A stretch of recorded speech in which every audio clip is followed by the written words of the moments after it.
చేస్తే చాలు చైనా అమ్మాయిల మేకప్ షాట్లు రీల్స్ చాలా కనిపిస్తుంటాయి కదా. పండు ముసలిగా ఉన్నవారు కూడా 16 ఏళ్ల యువతుల్లా మాయ చేస్తారు అందులో. ఇదంతా మేకప్ లో ఉన్న మహిమ అని చెప్పుకోవచ్చు. గతంలో ఒక మహిళ మేకప్ వేసుకున్న తర్వాత చాలా దారుణమైన అనుభవం చెవి చూసింది. పాపం ఆమె కన్న కొడుకి ఆమెను గుర్తుపట్టలేకపోయాడు. ప్రస్తుతం ఈ వీడియో సోషల్ మీడియాలో వైరల్ అవుతోంది. ఈ వీడియో చూసిన నెటిజన్లు ఆ మహిళ మీద ఒకటే సెటర్లు పంచులు వేస్తున్నారు పాపం. ఈ విషయాన్ని పక్కన పెడితే ఆ ఆధునిక యుగంలో ఫ్యాషన్ పరిపాటిగా మారిపోయింది. అనేక రసాయనాలను సౌందర్య సాధనాలుగా ఉపయోగిస్తున్నారు.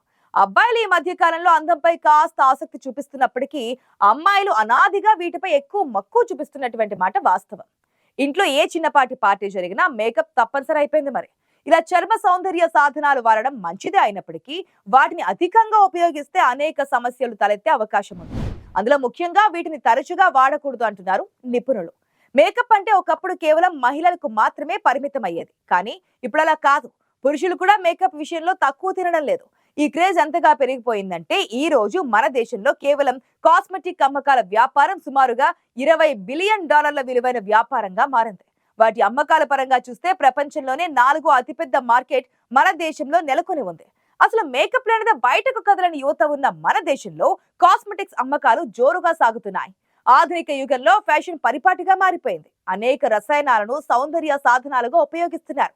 అబ్బాయిలు ఈ మధ్య కాలంలో అందంపై కాస్త ఆసక్తి చూపిస్తున్నప్పటికీ అమ్మాయిలు అనాదిగా వీటిపై ఎక్కువ మక్కువ చూపిస్తున్నారు. మొహంలో అందం అనే కాకుండా గోరింటాకు, టాటూలు, అందమైన జ్యువెలరీ, దుస్తులన్నింటినీ కలుపుకుంటే మరే ఇతర వ్యాపారం కూడా వీటితో పోటీ పడలేదని చెబుతున్నారు నిపుణులు. ప్రస్తుతం ప్రపంచాన్ని అందం రాజ్యమేలుతోంది. భారత కాస్మెటిక్స్ వ్యాపారం మామూలుగా లేదు. అది అయితే వాటి తయారీ విషయంలో జరుగుతున్న అక్రమాలు ఇప్పుడు హాట్ టాపిక్ గా మారాయి. అయితే లాభాపేక్షతో వ్యవహరించే కార్పొరేట్ కంపెనీల కారణంగా సౌందర్య పిపాస లాంటి మేకప్ సాధనాలు శత్రువులుగా మారుతున్నాయి. ఇప్పటికే అదో అందమైన శత్రువుగా మారిందని అంటున్నారు నిపుణులు. కాస్మెటిక్స్ తయారీలో విచ్చలవిడిగా వాడుతున్న రసాయనాలే ఇందుకు కారణం. ముఖ్యంగా మన దేశంలో అయితే పరిమితికి మించి పాదరసం ఉపయోగిస్తున్న సౌందర్య సాధనాల విషయంలో అనేక ఫిర్యాదులు వస్తున్నాయి.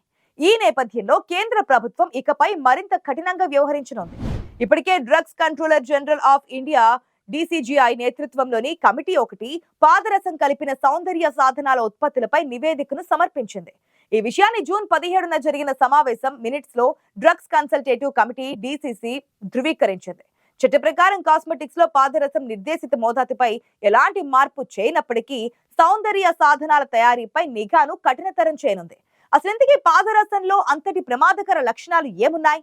దాని సౌందర్య సంబంధ ఉత్పత్తుల్లో ఎందుకు వాడతారన్న విషయాన్ని ఈ రోజు టిండెప్తిలో చూసే ప్రయత్నం చేద్దాం. మీకు తెలుసా, మనం ఉపయోగించే చాలా సౌందర్య సాధనాల్లో స్వల్ప స్థాయిలో పాదరసం వినియోగిస్తారు. అయితే పాదరసం మానవ ఆరోగ్యాన్ని, పర్యావరణాన్ని రెండింటినీ ప్రభావితం చేసే విషపూరిత మూలకం. అందుకే కాస్మెటిక్స్ తయారీలో ఈ లోహం వాడకాన్ని తగ్గించేందుకు కేంద్ర ప్రభుత్వం నడుం బిగించింది. అయితే మన దేశ నిబంధనల ప్రకారం కంటి ప్రాంతంలో ఉపయోగించే సౌందర్య ఉత్పత్తుల తయారీలో కలిపే పాదరసం స్థాయి 70 ppmలకు మించకూడదు. ఇతర సౌందర్య సాధనాలలో ఇది 1 ppm దాటకూడదు. పాదరసాన్ని సాధారణంగా చర్మాన్ని తెల్లగా చేసే ఉత్పత్తుల్లో వాడుతూ ఉంటారు. చర్మాన్ని కాంతివంతం చేసే క్రిములు, చర్మంపై చిన్న చిన్న మచ్చలు, నల్లటి మచ్చలను పోగొట్టే సౌందర్య సాధనాలు, వయసు మీద పడినా కనబడనీయకుండా యాంటీ ఏజింగ్ సొల్యూషన్లలో ఈ పాదరసం అనేది ఉపయోగిస్తూ ఉంటారు. ఇంకా కొన్ని రకాలైన మేకప్ పదార్థాలు పాదరసాన్ని కాస్తైనా కలపకుండా తయారు చేయడం అసాధ్యం మరి. అయితే సాధారణంగా చర్మం రంగు నల్లగా ఉండడానికి చర్మంలోని మెలనిన్ కారణం. పాదరసం ఆ మెలనిన్ ఉత్పత్తిని తగ్గిస్తోంది, తద్వారా నల్లదనం తగ్గుతోంది. అలాగే పాదరసం కొన్ని రకాల బ్యాక్టీరియా, ఫంగస్లను కూడా చంపుతోంది. కొన్ని సౌందర్య సాధనాలలో పాదరసం ఒక విధమైన సంరక్షణకారిగాను ఉపయోగపడుతోంది. ఇదిలా ఉంటే ప్రపంచ ఆరోగ్య సంస్థ ఇప్పటికే పాదరసాన్ని అత్యంత ప్రమాదకరమైన టాప్ 10 రసాయనాల జాబితాలో చేర్చింది. పాదరసం కలిపి ఉన్న కాస్మెటిక్స్ ను దీర్ఘకాలం వాడడం వల్ల అందం సంగతి అటుంచితే శరీరంలో సైడ్ ఎఫెక్ట్లు తప్పవని అంటున్నారు నిపుణులు. ముఖ్యంగా మితిమీరిన పాదరసం వినియోగం కారణంగా మూత్రపిండాలు దెబ్బతినే ప్రమాదం ఉంది. గర్భిణీలు, బాలింతలు, చిన్నపిల్లలు పాదరసం విషయంలో చాలా జాగ్రత్తగా ఉండాలి. పాదరసం వల్ల అనేక అనారోగ్య సమస్యలు తలెత్తే ప్రమాదం ఉంటుంది. కానీ మేకప్ కారణంగా పాదరసం మన శరీరంపై దాడి చేస్తుందనే విషయం మరచిపోతున్నాం.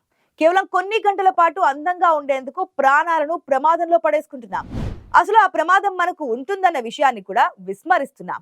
మేకప్ సామాన్ల తయారీ గురించి అవగాహన లేనందువల్లే ఇది జరుగుతోంది. మేకప్ వల్ల జరిగే అనార్థాలు అన్ని ఇన్ని కావు. వీటి గురించి కనీస అవగాహన కలిగి ఉండడం అవసరం. లేదంటే ఉన్న అందం పోయే అవకాశం ఎక్కువగా ఉంటుంది. మేకప్ వల్ల కలిగే అనార్థాల విషయానికొస్తే ఒంటి మీద దద్దుర్లు, రంగు పోవడం, జీర్ణ సంబంధమైనటువంటి సమస్యలు, వ్యాధి నిరోధక శక్తి తగ్గడం, ఆందోళన, ఒత్తిడి, నాడీ సంబంధమైనవి, జ్ఞాపక శక్తి సమస్యలు, భావోద్వేగాలు, అనూహ్యమైన మార్పులు రావడం జరుగుతూ ఉంటాయి. మనకు తెలిసి ఈ వ్యాధులు, ఆరోగ్య సమస్యలు ఇతర కారణాల వల్ల కూడా వస్తాయనుకోండి. అందుకే వీటిని గుర్తించడం చాలా కష్టంగా కూడా మారుతూ ఉంటుంది. అందంగా ఉండడం వల్ల అనారోగ్య సమస్యలేంటని అనుకుంటున్నాం కానీ ఆ కాస్మెటిక్స్ మన శరీరంలోని చర్మం ద్వారా చొచ్చుకుపోయి అంతర్గతంగా చేసే నష్టాన్ని మనం అసలు గుర్తించడమే లేదు. అంతేకాదు వీటిని ఇలాగే వాడుతూ పోతే మన శరీరానికి కాదు బయటకు కూడా కాలుష్యాలు పెరిగిపోతాయని అంటున్నారు నిపుణులు. అవును, పాదరస ఉద్గారాలు 1960తో పోలిస్తే 2021లో 3.3 రెట్లు పెరిగాయని సర్వేలు చెబుతున్నాయి. మొత్తం ఉద్గారాలలో చైనా, భారత్, ఇండోనేషియా, పెరు, బ్రెజిల్ల వాటా దాదాపుగా 50% కాగా ప్రపంచంలో అత్యధిక పాదరస కాలుష్యానికి కారణమవుతున్న దేశం చైనా నెంబర్ 1 గా వచ్చి నిలిచింది. అఫ్ కోర్స్ ఆ తర్వాతి స్థానంలో మన దేశమే ఉందనుకోండి. మనం అందం కోసం కొనే ఉత్పత్తుల్లో మెర్క్యూరస్ క్లోరైడ్, క్లారోమెల్, మెర్క్యూరిక్ అయోడైడ్ అనే పేర్లు ఉండే జాగ్రత్త పడాలి తప్పకుండా. ఎందుకంటే ఇవన్నీ పాదరస సంబంధమైనవి. అందం కోసం వీటిని వాడుతుంటే మాత్రం ఇక అంతే సంగతులు. డీప్ కండిషనర్, ప్రోటీన్ షాంపూస్, అదేవిధంగా మెడికేటెడ్ లిప్ బామ్లు, డ్రై షాంపూస్, స్క్రబ్లు, ప్రైమర్, వాటర్ ప్రూఫ్ మస్కర్ లాంటివి ఎంత వీలైతే అంత దూరంగా ఉండాలంటున్నారు విశ్లేషకులు, ప్రముఖులు. అదేవిధంగా ప్రైమర్ అధికంగా వాడడం వల్ల చర్మంపై ఉండే స్వేద రంధ్రాలు మూసుకొని పోతాయి. తద్వారా చర్మం పొడిగా మారుతోంది. ఇక మస్కారా ఉపయోగిస్తే కనుబొమ్మల్లోని తేమను నశింపచేస్తోంది. రాత్రిపూట వీటిని పూర్తిగా తొలగించి నిద్రించాలంటున్నారు నిపుణులు. ఇక డ్రై షాంపూను కూడా ఎక్కువగా ఉపయోగించకూడదు అంటున్నారు. నెత్తి వెంట్రుకలు నిర్జీవంగా తయారై కేశాల బలం కోల్పోయి అధికంగా రాలిపోతున్నాయని చెబుతున్నారు వైద్య నిపుణులు. నిజానికి గత దశాబ్ద కాలం క్రితమే పాదరస సమ్మేళనాల హానికర ప్రభావాల నుండి మానవాళిని, పర్యావరణాన్ని పరిరక్షించే చర్యలు మొదలయ్యాయి.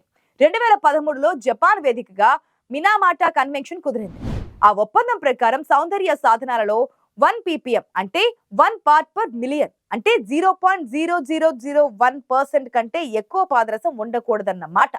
ఆ ఒప్పందాన్ని ఉల్లంఘిస్తూ పరిమితి దాటి పాదరసం ఉన్న కాస్మెటిక్స్ ఎగుమతులను, దిగుమతులను, తయారీని ఇంకా ఇతర లోపాలను గుర్తించేందుకు DCGI 2024లో ఒక ఉపసంఘాన్ని కూడా ఏర్పాటు చేసింది. మన దేశంలోని ప్రస్తుత కాస్మెటిక్స్ చట్టం మినామాటా కన్వెన్షన్ ఒప్పందానికి లోబడే ఉందని ఆ ఉపసంఘం నివేదిక పరిశీలించిన DCC స్పష్టం చేసింది.